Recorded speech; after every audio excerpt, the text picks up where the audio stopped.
ഈശോ മിശിഹായ്ക്ക് സ്തുതിയായിരിക്കട്ടെ. വിശുദ്ധ ലൂക്കായുടെ സുവിശേഷം 2-ാം അധ്യായം 17-ാം തിരുവചനം. അനന്തരം ശിശുവിനെക്കുറിച്ച് തങ്ങളോട് പറയപ്പെട്ട കാര്യങ്ങൾ മറ്റുള്ളവരെ അവർ അറിയിച്ചു. പരിശീലനങ്ങൾ ഒന്നും ലഭിച്ചിട്ടില്ലാത്ത വിദ്യാവിഹീനരായ ഇടയന്മാർ പ്രഘോഷകരായി മാറുന്നു.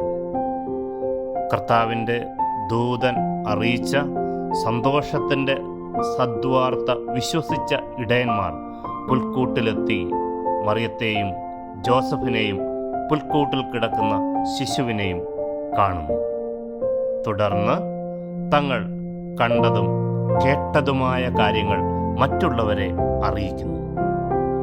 കണ്ടറിഞ്ഞ, കേട്ടറിഞ്ഞ, അനുഭവിച്ചറിഞ്ഞ ക്രിസ്തുവിനെക്കുറിച്ച് മറ്റുള്ളവരോട് നമുക്കും പറയാം. ആമേൻ.